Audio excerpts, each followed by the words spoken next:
Pam and I first met when we were both on the board of directors at a not-for-profit in Broward County. We've been together, it'll be 17 or 18 years in November. Shortly after we met, we both took up golf, but I have to admit that Pam had a lot more patience for it. I think it's because she just loved being out on the golf course with friends. It really gave her a time to interact and spend time with people. And it also is an environment, frankly, where you can be outdoors, and she was able to smoke. Pam has always been a prolific smoker. She grew up in a tobacco family, and so it was normal. I'm told from her friends in high school that, you know, you or I may have had a candy dish in our living room when we were growing up, and Pam's family had a basket of cigarettes when you walked in the door. I mean, I pictured being 80 years old, pushing her in a wheelchair with an oxygen tank through Sawgrass Mills with emphysema, so, you know, I didn't like that potential future.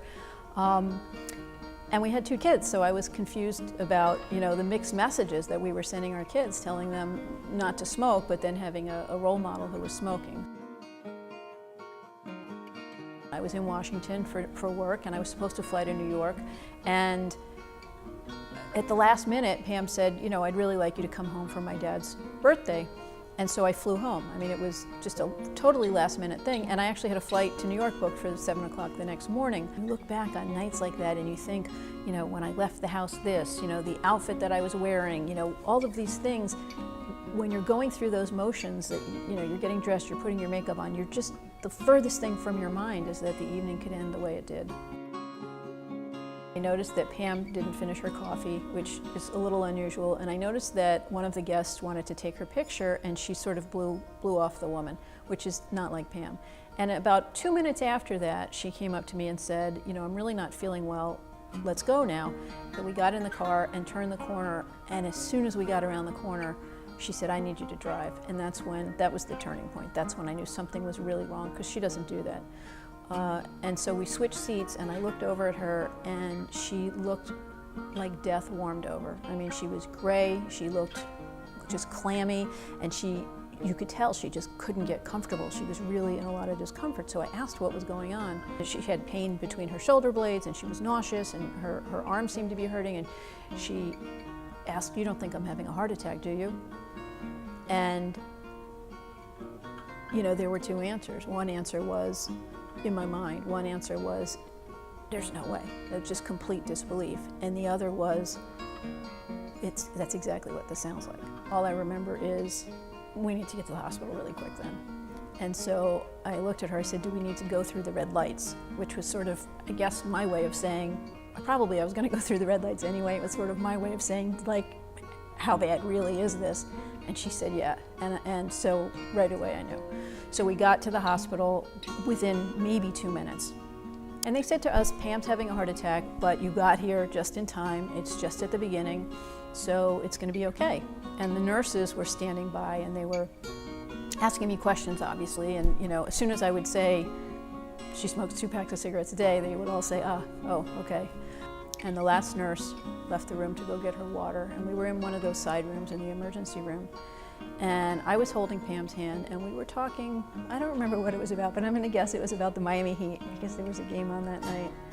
And I asked her a question, and in the middle of her sentence, when she was answering me,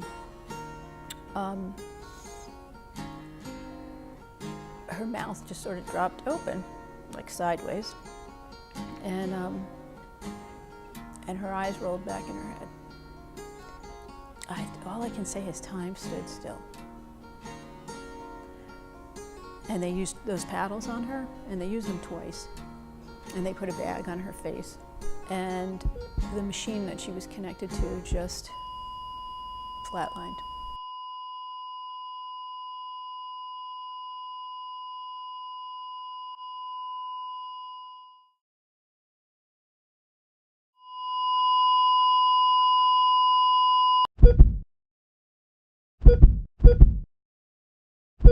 My lungs were just filling up, and I felt very relaxed.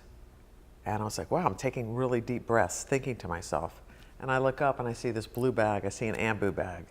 And I'm thinking to myself, oh geez, this is not a good sign. And then all of a sudden I remember seeing the bag move, and it was pumping up and down. And her eyes opened, so I knew that she was back. and they took the ambu bag off, and I looked at Dr. Grimes and I said, did we win? It was the Heat Game 7, the Eastern Conference Finals. And he said, he goes, forget about the Heat tonight. He goes, you're the winner. You just won. I go, you know, I could have dealt with a heart attack, but knowing that I died, it's pretty weird. I realized that, you know, I could have left the hospital that night without her.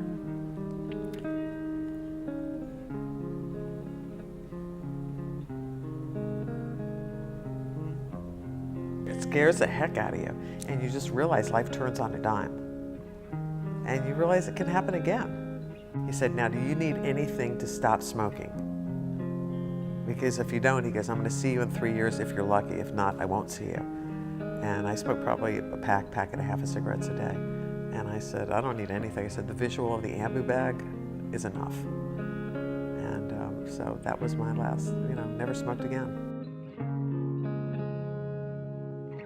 I think about it every day. I think I gotta go work out. I gotta eat right. You know, I got a recumbent bike in my office, so in my office when I'm doing emails, I can be on that. I work out every day. I'm there every day doing cardio because I just don't want to stop, because I feel like if I stop, it's gonna be easier to forget to do it the next time. You sit there and you count your pills once a week and put them in that box, and you're like, oh my God, it's surreal. It's definitely surreal. There were signs. I think as far as my color and things like that, my skin tone. I remember the day of my dad's birthday, I went and I got my hair blown. I was talking to George and I said, I look like garbage here. And he's like, what do you mean? I said, my skin tone. He goes, no, it's just the mirrors. We need to replace the mirrors in this place. And I was like, I just don't look right. Something doesn't look right. And I remember for like probably 4 months before that, it seemed like I was getting sick a lot more. And I kept thinking, something's going on. There's something going on. I never thought it was my heart. Maybe I thought it was, maybe in the back of my mind I might have, because I remember I would always feel like just a little flutter sometimes. And I would be like, oh, it's nothing. I'm working too hard. I'm stressed. I remember being tired. Like I would play golf with my friends and I come home and I'm like, man, I'm beat. And I would sort of like take a little nap. But I think in my eyes weren't open. I felt like my eyes were like just shut, like I'd have to go like that. If I was in a picture, I would make a cognizant, you know, motion to open my eyes and open them wide. And a lot of times I put sunglasses on, so I looked tired. And I remember going up the stairs and I'd get a little bit tired, but I kept thinking, look, I work in the hospice industry, I'm in healthcare, I'm young, I'm 52 years old, 53 years old, nothing's gonna happen to me. And then it was interesting after the fact, all my friends were like, oh, you looked like garbage, but we didn't want to say anything to you. And I was like, next time, can you make sure, please say something to me. But I remember a lot of friends saying, you just didn't look right. You looked yellow, you looked pale, you just looked tired. And you know, but it's hard to say to somebody, you look like you could be sick. But I think it's important that you do. I'm sure they, you know, were extremely influential in saving my life.